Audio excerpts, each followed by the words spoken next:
Here in my hand, I've got a copy, actually a physical copy of the 2024 Mathematics Exam 1. And you can see this one is a 15 minutes reading time and a 1 hour writing time. Only allowing the formula sheet. We don't have access to CAS calculator. So let's have a start. Let's make it start. Question 1, always the easiest differentiation question. So let y equals to e to the power x times cosine 3x. We want to find dy dx. First of all, your u equals to e to the power x, v equals to cosine of 3x. So therefore, u dash is e to the power x. V dash, be aware, this is minus 3, sine 3x. That's why your dy dx is going to be u dash v plus v dash times u, which gives you e to the power x times cosine 3x. Now it's adding a negative term. So it's a minus 3 e to the power x sine 3x. It's an optional step to factorize out ex, but you have to be careful with your brackets, okay? Just avoid any over-engagement. Next part. Let f of x equals to log e x to the power 3 minus 3x plus 2. Find f dash of 3. So this one is a chain rule. What I'm saying is if you take the derivative of log base e, any differentiable function g of x where g of x is greater than 0, you will get g dash of x divided by g of x, which means this inner cubic is your g of x. So therefore, your f dash of x is actually 3x squared take 3 divided by x to the power 3 minus 3x plus 2. But that's not the end of the story. You have to do a separate substitution to evaluate f dash of 3. Just be mindful when you write down the substitution step, you need to clearly indicate what you are substituting into, okay? Not just followed by an equal sign and then the numbers straight into the expression. You have to do a separate step, a separate statement. So it's going to be 3 times 9, take away 3, divided by 3 to the power 3 is 27. Take away actually, bear with me, this is a 3 times 3 plus 2. So therefore, on the top, you should be able to get 27 minus 3, that's 24, divided by, this is actually 27, take away 9 plus 2. So it will be 24 over 18 plus 2, that's a 20. And simplify as much as possible. So 24, 20, 4 goes into both. So it's a 6 divided by 5. And that is the answer. Okay, question 2. Consider the simultaneous linear equations 3kx minus 2y equals to k plus 4, k minus 4 times x plus ky equals to minus k. Well, basically, if you see the assessment report for this paper last year, it outlined at least 4 methods, but I'm going to use the most efficient method in my opinion. Basically, if you have 2 pair of equations, ax plus by equals to c, and dx equals to dx plus ey equals to f. Well, whenever you have this pair of linear equations in this format, you can say for no real solution, a divided by d equals to b divided by e. So the gradient will be equal to each other. But you should make sure the third ratio is not equal to the first 2 ratio, okay? So that is the founding principle I'm going to use and tackle this problem. And geometrically, the 2 lines have no real solution. They are parallel to each other, but they will have a different constant whatsoever. Anyway, so we say equate the gradients or ratios. We have 3k over k minus 4 equals to minus 2 divided by k.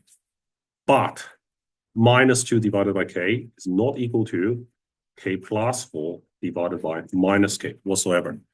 Next thing is, if I cross multiply this equation, I will get a 3k squared equals to minus 2 times bracket k minus 4. So 3k squared equals to minus 2k plus 8. And therefore, I can push everything to one side. 3k squared plus 2k, take away 8 equals to 0. Now this one is an easily factorizable quadratic. So I will be putting down, let's say, minus 2 plus 4. But if I use minus 2 plus 4, it will be 12k minus 2k, which is not 2k. So I'm going to switch around the order. Let's say if I say minus 4 plus 2. Let's try again. 3 times 2 is 6. 1 times minus 4 is negative 4. So 6k take away 4k equals to 2k. Excellent. So that must be the factorizable form. 3k minus 4, k plus 2 equals to 0. For some simple quadratic like this, I wouldn't be using the quadratic formula. Then your k value will be 4 over 3 or k equals to minus 2. But the question says determine the value, only one value of k, to make the system of equations parallel to each other. Therefore, I'm going to carry on the second in equation. So minus 2 times minus k is 2k, not equal to k squared plus 4k. And then k squared, just treat it like a normal equation. Only difference is this is a not equal sign. So we have k squared plus 2k. If you subtract 2k both sides, it's not equal to 0. And k times k plus 2 is not equal to 0. So k should not equal to 0 or k should not equal to minus 2. Combining the two columns of result, make an explicit conclusion for no solutions. Need k equals to 4 over 3. Okay? Because we use k not equal to minus 2 to knock out the second equation. All right, so that's question 2. Let's look at question 3 onwards. Question 3, on the axis below, sketch the graph of y equals to g of x. This is a truncus. Your vertical asymptote comes from the denominator equals to 0. So x cannot equal to negative 3. That's why we have x equals to negative 3. And a horizontal asymptote is just the constant here, which is y equals to negative 2. Okay? And I will do a further calculation. Let's say g of 0, that is for the y-intercept. So 1 over 3 squared minus 2. It's 1 over 9 minus 2. And that gives me minus 1, 8 over 9, or minus 17 over 9. I know this value is slightly above minus 2, okay? So probably I'll put a point here and indicate this is 0 minus 17 over 9. Another thing is immediately after I obtain the two equations, I'm going to use a ruler. Make sure it's a ruler, okay? Straight edge. I'm going to plot them. And I don't have a pencil with me. So when you draw the graph, if you are not very proficient or comfortable, make sure you use pencil. Otherwise, if you make any mistakes, you couldn't change it. And it may result in a very ugly sketch of the graph required. And when you draw the asymptote, make sure the tip of your pen actually goes along minus 2, okay?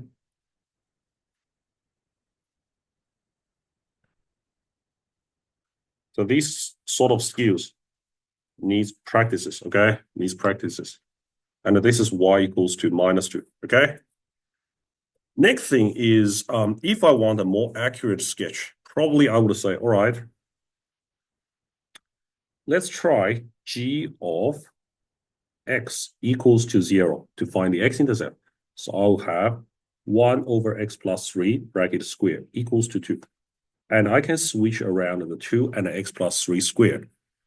So I'm going to get half equals to x plus 3 squared. If I take a square root both sides, I'm able to get plus or minus 1 over root 2 equals to x plus 3. And then you subtract the 3 both sides. Therefore, x equals to negative 3 plus or minus 1 over root 2. So you can see these two x-intercepts will be equidistant around this asymptote, okay, in both sides. And 1 over root 2 is roughly, let's say, 1 over 1.4 something. That's why I'll be expecting let's say here and here, roughly, okay? -3 plus 1 over root 2, comma 0, and -3 take away 1 over root 2, comma 0, right? Lastly, if I want to ensure the best accuracy of the graph, I will plug in a few more values. Let's say g of -2. That is 1 over -2 plus 3. That's a 1 squared. Take away 2. So that will be a -1. So the graph will exactly pass through -2, -1, okay? And by the symmetry of, for example, the trunkers, you should be able to get another point here, okay? It's symmetrical about what x equals to -3.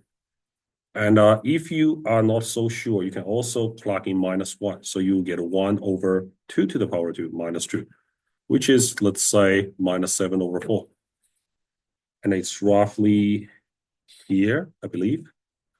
All right, with the points available, you don't have to keep your pages or the booklet in this vertical direction.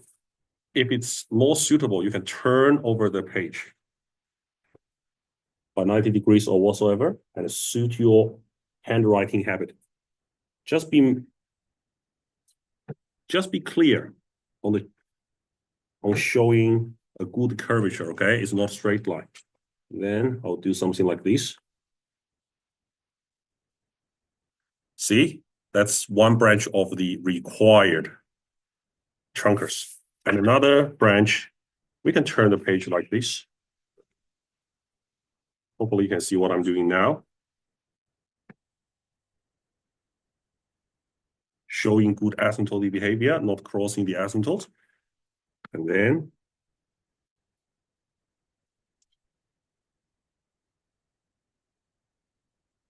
like that, okay?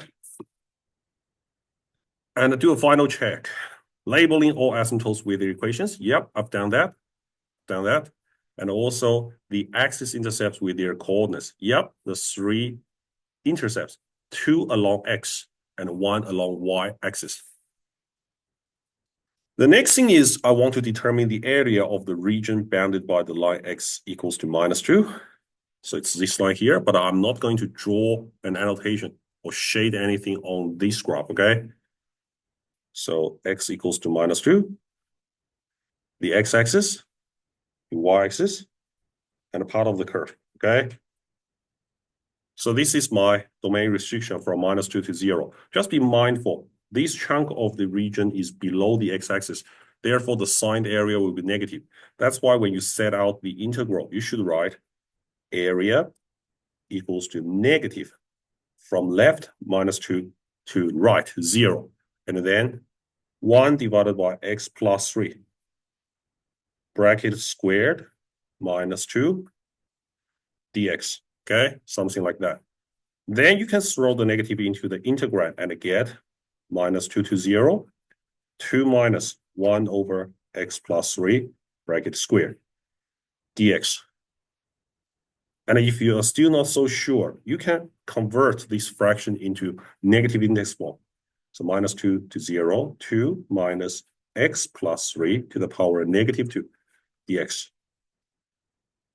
And you are recognizing this is integration, anti-differentiation. So you need to raise power, okay? Raise power.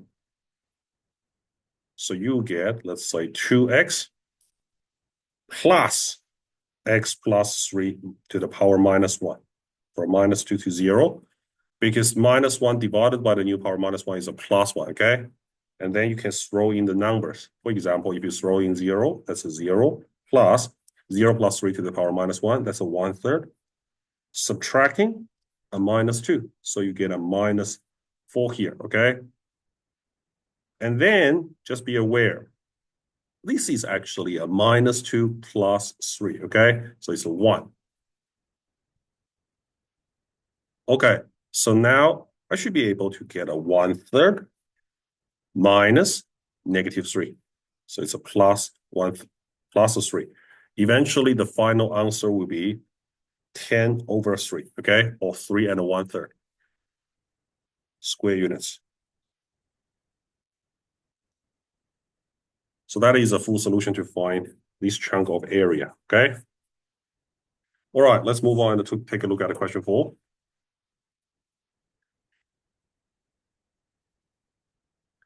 X is a binomial random variable, while X follows binomial, n equals to 4, P equals to 9 over 10.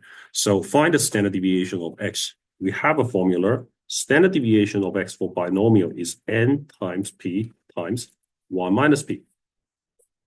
So n value is 4, P value is 9 over 10.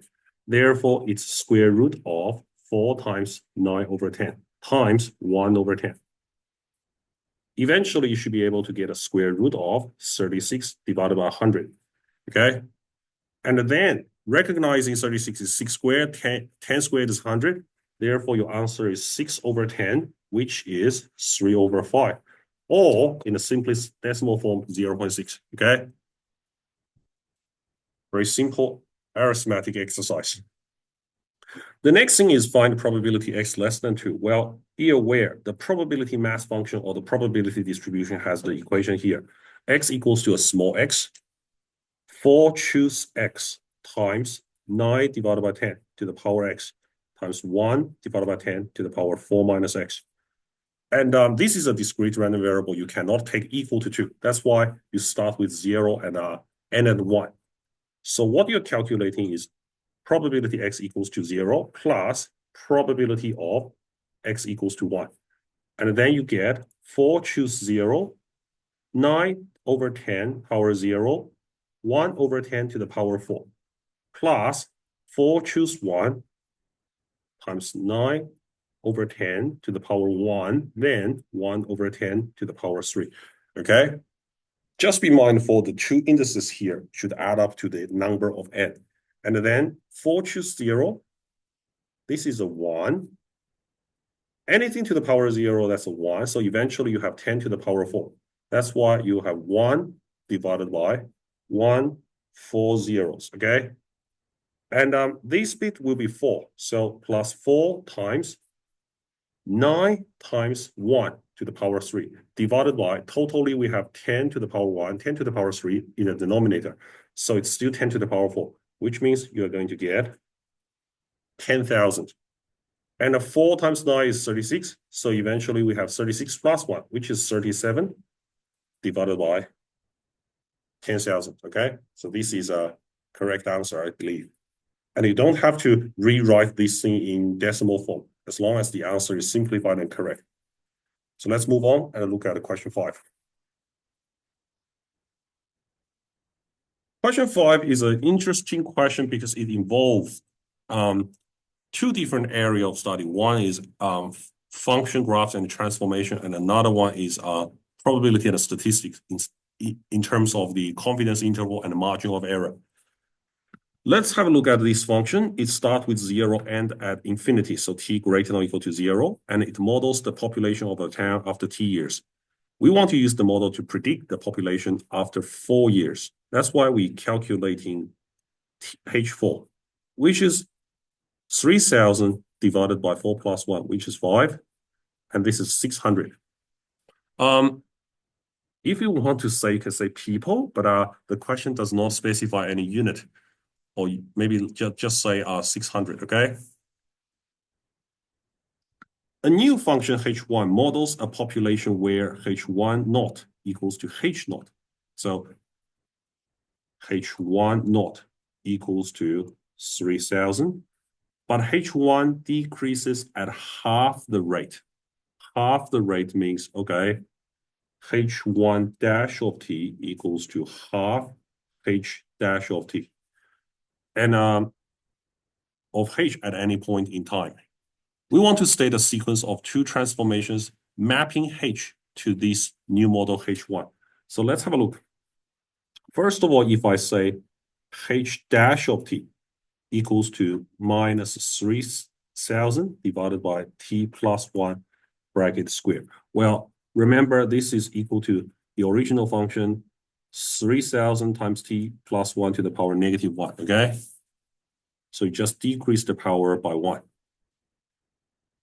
And therefore, your h1 dash of t, the derivative of new function, is minus 1,500 divided by t plus 1 bracket square. And to recover the new model h1, I need to carry out an integration. Using integration, we can get h1t equals to, basically, this is 1500 t plus 1 to the power 1, okay? Because now you're increasing the power from -2 to -1.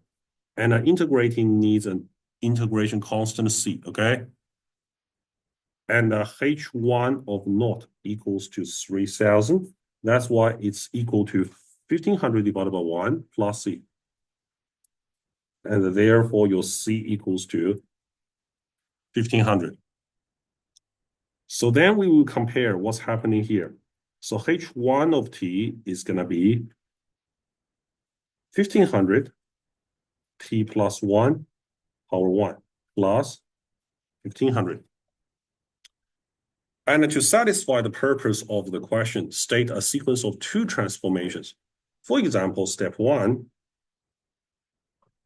we say from 3000 divided by t plus 1 to 1500 t plus 1.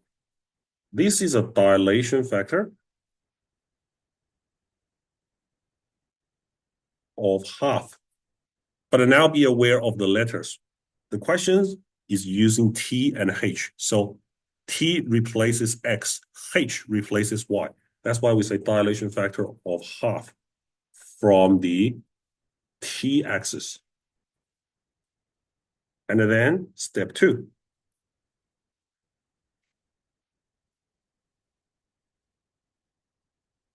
$1,500 divided by t plus 1 plus 1,500. I'll say 1 here and 2 here to indicate the order because I'm running out of space here. Translation by 1,500 units up. Or you can say in the positive direction of the h-axis, not y-axis, okay? And there are other versions of acceptable answers published in the assessment report and published marking guide. But I'm just sticking to describe the 2 correct descriptions, okay? Make sure you use the correct letters. All right. In the town, 100 people were randomly selected and surveyed. Okay, so this is your n value equals to 100. 60 indicating that they were unhappy with the roles. So x is the number of interest. X equals to 60. We would like to determine an approximate 95% confidence interval for the proportion of people in this town who are unhappy with the roles. Use z equals to 2 for this confidence interval. So before we actually engage with the formula, we need to find out p hat. P hat is x divided by n, which is 3/5, okay? So the standard error, I try to avoid calling this standard deviation. The proper name 35 years ago, in the previous study design in the board of study, they were referring to this thing as standard error, square root of p hat times 1 minus p hat divided by n. It is square root 3/5 times 2/5, eventually divided by 100, if I'm not mistaken. And then you'll be able to get, for example, root 6, 3 times 2 is 6, 5 times 5 times 100. So it's 2,500, okay? And then you'll be able to get a root 6 divided by 50, okay? So this is a standard error. Now, the confidence interval is approximately p hat plus or minus z times standard error. If you refer to the VCAA formula sheet, it was given by p hat minus z times square root the stuff, comma, p hat plus the stuff times the square root, etc. Okay? So lower equals to 3/5. minus 2 times root 6 divided by 50, which is 3 over 5 minus root 6 divided by 25. And there is no indication to combine these two fraction parts. So you can just leave your answer like that, in my opinion. Upper equals to 3 over 5 plus 2 times root 6 divided by 50 equals to 3 over 5 plus root 6 divided by 25. Therefore, an approximate 95% confidence interval for P. This is the population parameter. You need to say 3 on 5 minus root 6 divided by 25, 3 on 5 plus root 6 divided by 25, etc. Okay, so that is your answer. Of course, you can just combine them as 6 divided by root 6 all over, actually 15 divided by root 6 all over 25 whatsoever. Okay. And if you look at over the next page, a new sample of n people results in the same proportion. Find the smallest value of n to achieve a standard deviation of root 2 divided by 50 for the sample proportion. So the old standard deviation is given by root 3 on 5 times 2 on 5 divided by 100. The new standard deviation equals to, let's say, root 2 divided by 50. Actually, if you compare the simplified form, let's look at the simplified form of the old standard error or standard deviation, root 6 divided by 50. Now, the new standard deviation is just root 2 divided by 50, which means it has undergone a dilation factor 1 over root 3 times root 6 divided by 50. And if that's the case, I can just push the 1 over root 3 into, for example, the expression, okay? So we can actually say this is 1 over root 3 times square root of 3 on 5 times 2 on 5 divided by 100. And you can just combine. Let me use a different color. You can combine the 3 and 100. And that makes a value of, let me write it more explicit, square root of 3 on 5 times 2 on 5 divided by 300. So that is your new sample size.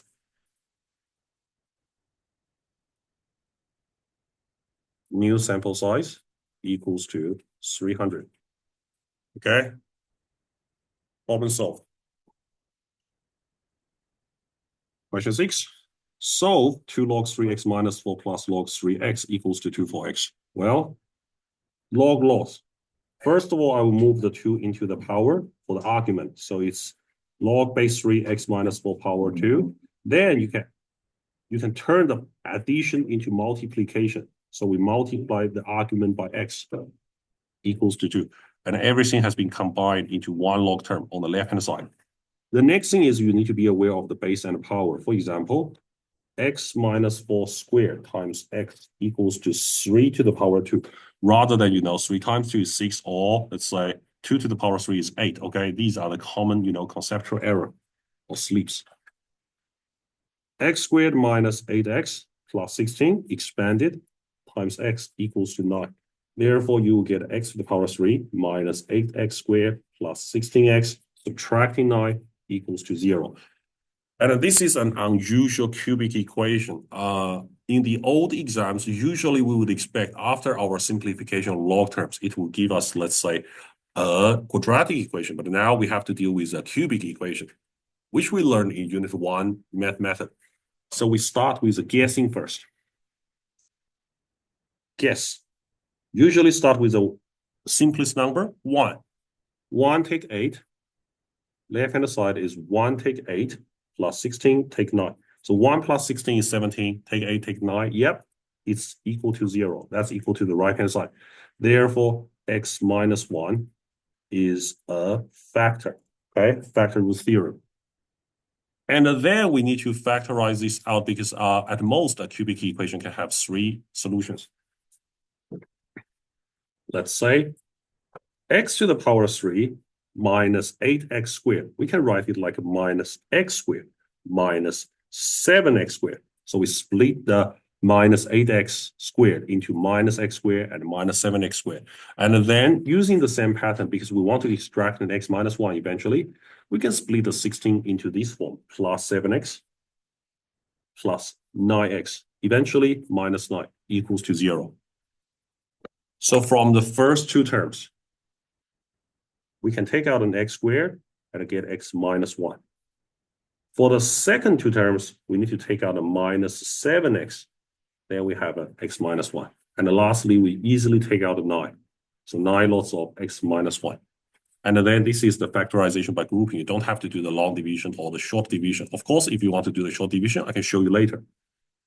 So you can extract x minus 1, x squared minus 7x plus 9 equals to 0. Okay? What does it mean by short division? Short division, I'll put an O here, short division. 1 minus 8, 16, and minus 9. So we rank the coefficients of this polynomial in the descending order, okay, from the highest power to the lowest, the constant. And then we put the root 1 here. Bring down the 1. 1 times 1 is 1. So we put the 1 here. And bring down the 2 terms here means you add them up, you get a negative 7. And you multiply 1 and a minus 7, you get a minus 7 here. Then you bring down these 2 numbers again. So you get a 9. And eventually 1 times 9 is a 9. Negative 9 and a 9 gives you 0. That's why you get a coefficient 1 for x squared, minus 7 for x, and the 9 is a standalone constant, okay? But more importantly, you have to solve the resulting quadratic factor equal to 0. So let's say we deal with the quadratic factor or quadratic equation. X squared minus 7x plus 9 equals to 0. So the discriminant is 49 minus 4 times 1 times 9, which is 49, take away 36, and that is 13, okay? That's why it's not a perfect square, and it must involve some surds. We cannot easily factorize this by eyes or by inspection. So x is minus b plus or minus root delta divided by 2a. So a is 1, b is minus 7, c is 9. That's why it's 7 plus or minus root 13 divided by 2. Okay? So altogether, we have x equals to 1. And these 2 solutions.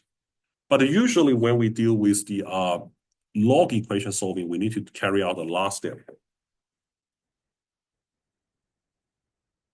So we need to check the domain. For 2 log 3 x minus 4, we have to make sure x is greater than 4. For log 3x, we have to make sure x is greater than 0. So altogether, greater than 0 is like this. Greater than 4 is like this. We take the intersection to satisfy all log terms. Therefore, x is not equal to 1. And 7 minus root 13 divided by 2 is also, let's say, something less than 4.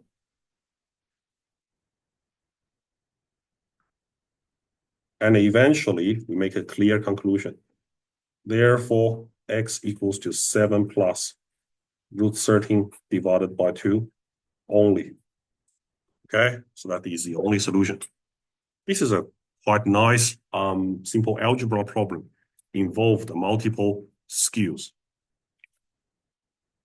All right, let's move on and have a look at question 7. You can see in exam 1, if a question is 8 marks, 9 marks, it involves multi-parts, and each part may be used to, subsequent parts. But anyway, let's have a look. Part of the graph is defined on minus pi to pi for f of x equals to x sine x.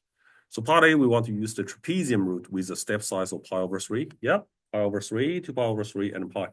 To determine an approximation of the total area between the graph of y equals to f of x and the x-axis over the interval 0 to pi. So I would strongly recommend you draw the actual trapezia or triangles. So for example, the first trapezium actually is a triangle, okay? It's a triangle. The next one, if you connect these 2 points at a 2 pi over 3, okay?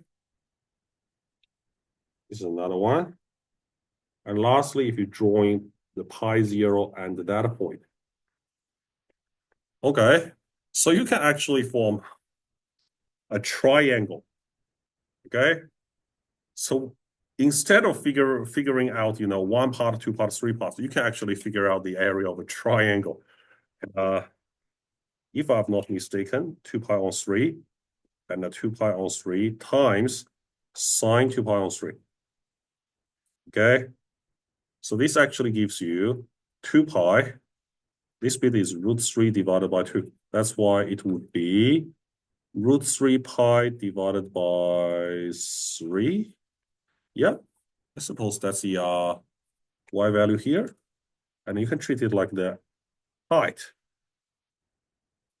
of the triangle, resulting triangle.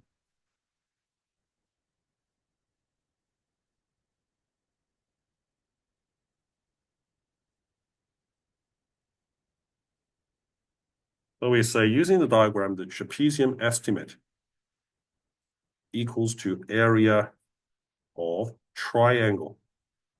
Let's say OAB, okay? OAB, etc. And therefore, area estimate is just half times base pi times height, root 3 pi divided by 3. So if I'm not mistaken, I should be able to get a root 3 pi squared divided by 6, okay? Problem solved. Of course, you can choose the long way, like a listing the table, and then go for the trapezium formula. This is an interesting 3 marks question, in my opinion. Anyway. Okay, next thing is find f dash of x. So f dash x equals to derivative of x is 1 times sine x plus x times derivative of sine is cosine. So it's just sine x plus x cosine of x, okay? Something like that.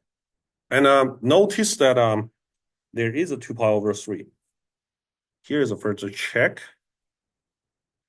F dash of 2 pi over 3 equals to sine of 2 pi over 3 plus 2 pi over 3 times cosine of 2 pi over 3. So it's a root 3 divided by 2 plus 2 pi over 3 times minus half. So you need to know the exact values, okay? Oh, actually, I should put my working out here. Okay. Yep, I'm just subbing these 2 pi over 3 into the derivative and check if it's really a stationary point. So root 3 over 2 minus pi over 3.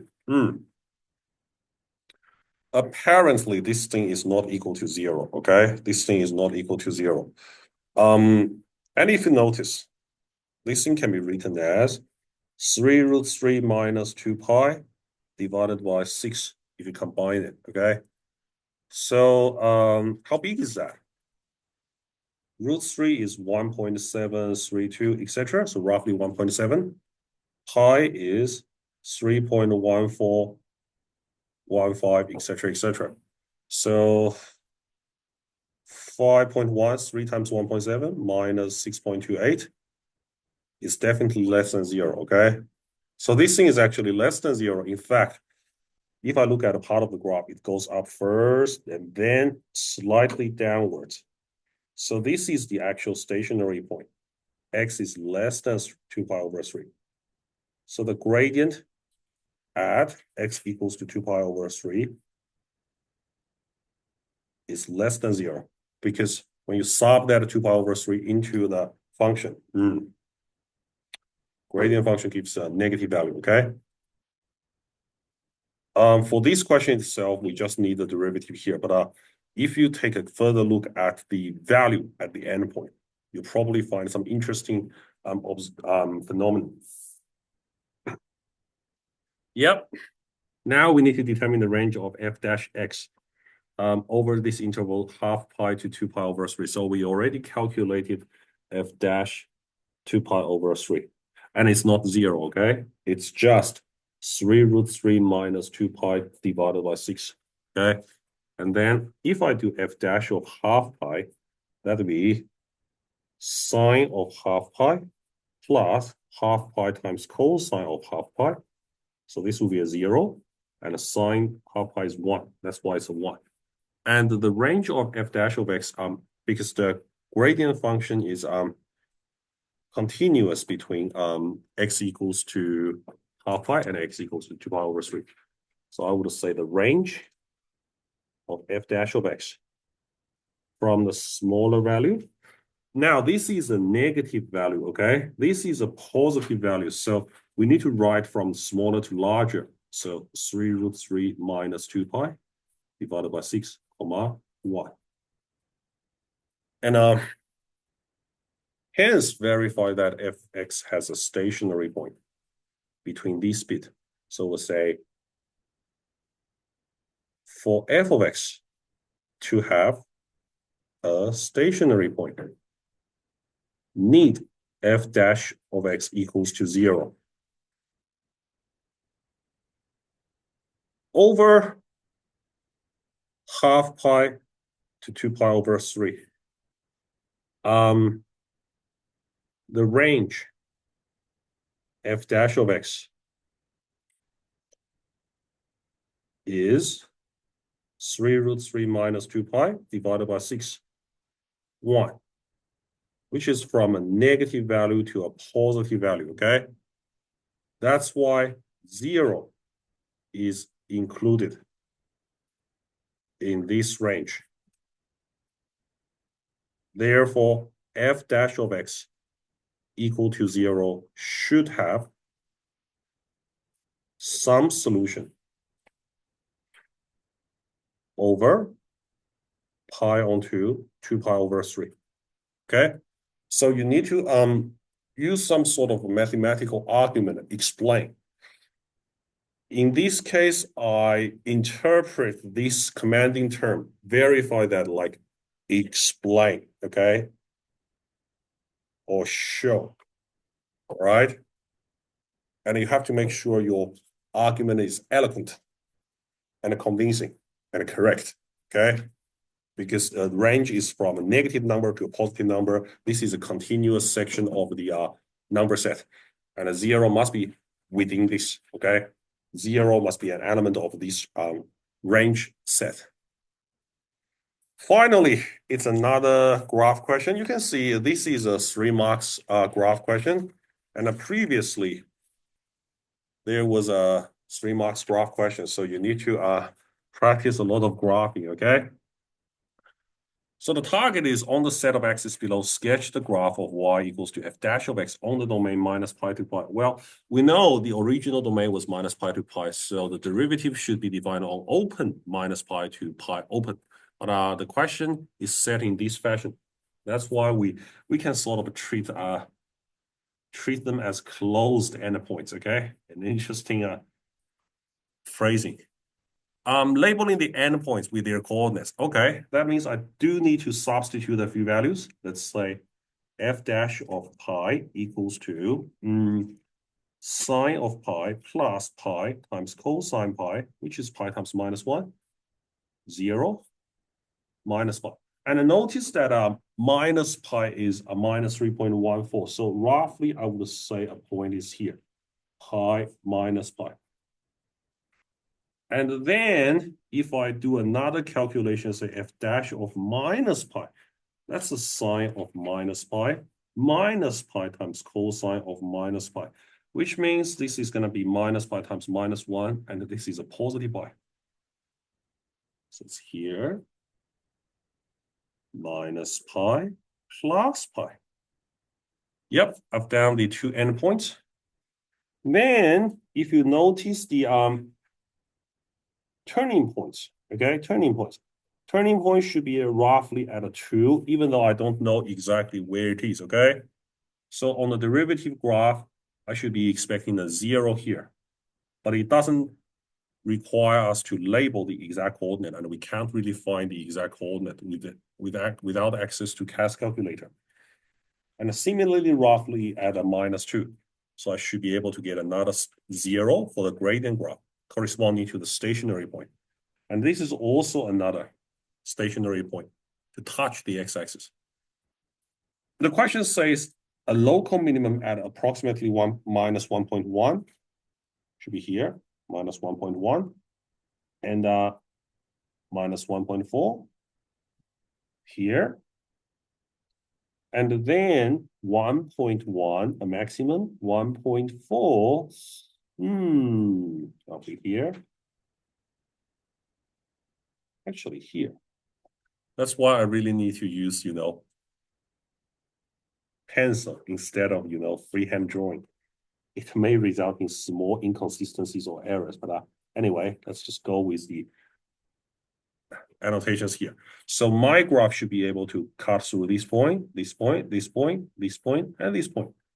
Let's say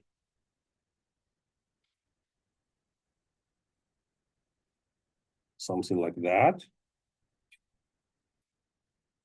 Like that, sort of exhibiting the behavior of a negative cubic. Okay. Well, it's not a perfect graph. You can see a little bit bumpy here because I just did it without pencil. But this demonstrates, stationary point roughly 1.1, 1.4. Doesn't require to be labeled. Minus 1.1, minus 1.4. Okay. This is a minimum. This is a maximum. Okay. Yep. That's pretty much what I need for this graphing. Hopefully it's correct. Should be correct.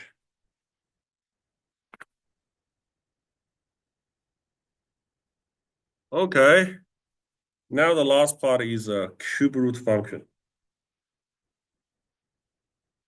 Cube root graph in the shape like an S shape is the inverse of a cubic function.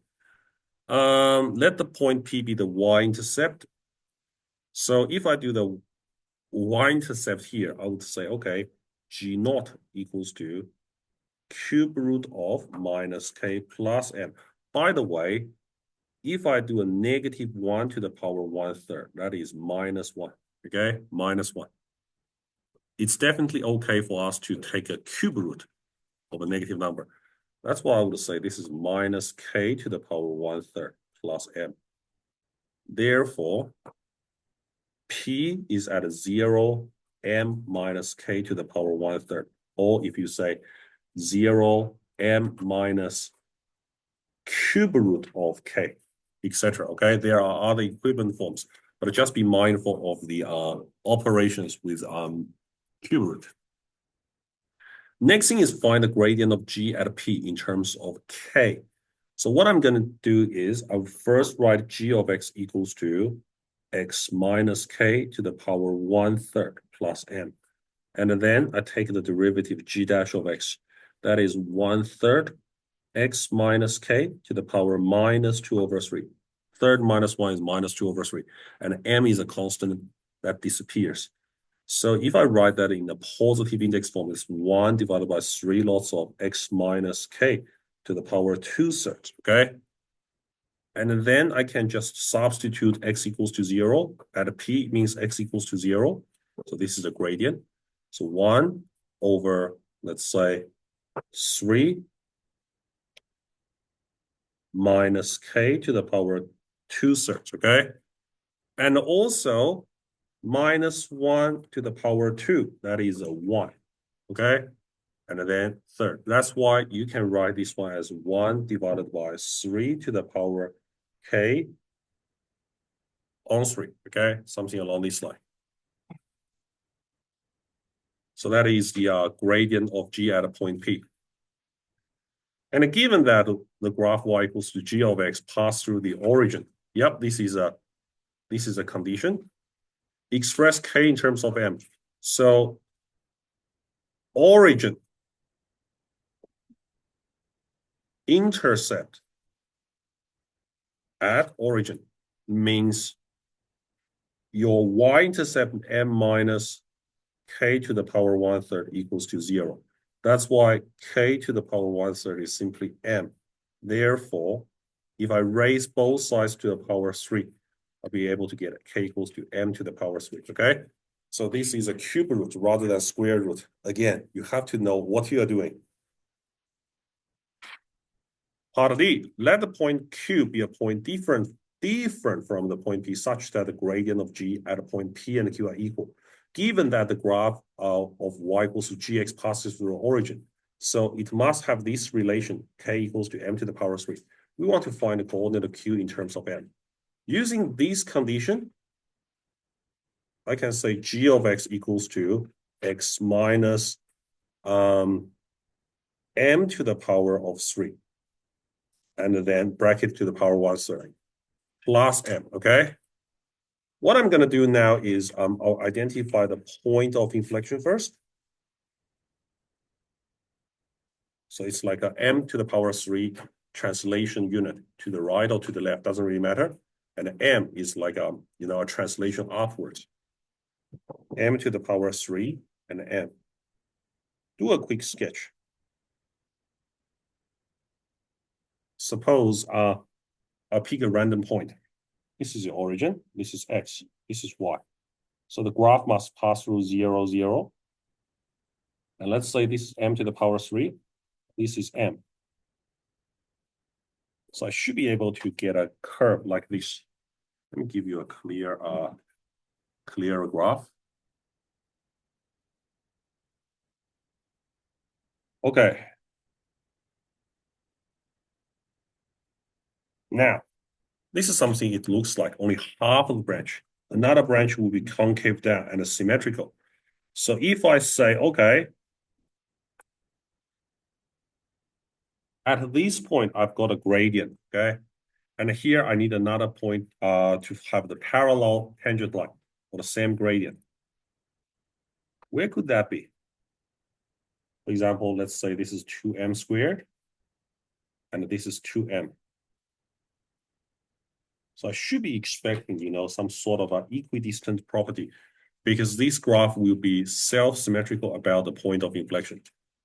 And then you should be expecting another point at 2m to the power 3, comma, 2m, okay? To have, let's say,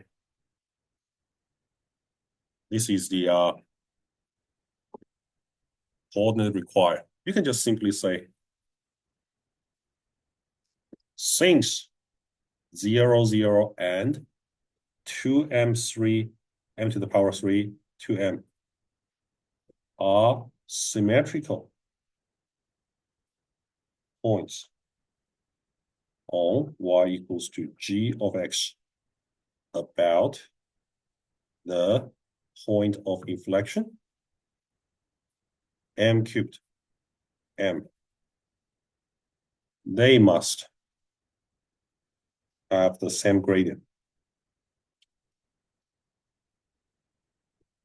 Okay, so that is the idea. I will immediately use once I see the graph. I know very well g of x is a cube root function, and there is a point of inflection, vertical point of inflection, okay? Therefore, q is 2m to the power 3 and the 2m. Okay, of course you can, if you prefer, you can just equate the derivative to the previous part and solve it algebraically. Like this is the expression here, equate that to, let's say, or 1 over 3x minus k to the power 2/3 equals to 1 over 3k to the power 2/3. And then you can see these two parts must be identical. So x minus k to the power 2/3 equals to k to the power 2/3. Raise both sides to the power 3, you get x minus k squared equals to k squared. So x minus k must be plus or minus k. So x should be either, let's say, 0 or x equals to 2k. And then, because it's a different point from the point P, we cannot take the origin. Therefore, x equals to 2m to the power 3. And you plug it back to get 2m, okay? Etc. All right? All right, so that is my quick walkthrough to the 2024 Math Method Exam 1. Hopefully you find some insightful explanations for your own preparation. I'll see you next time. Bye-bye.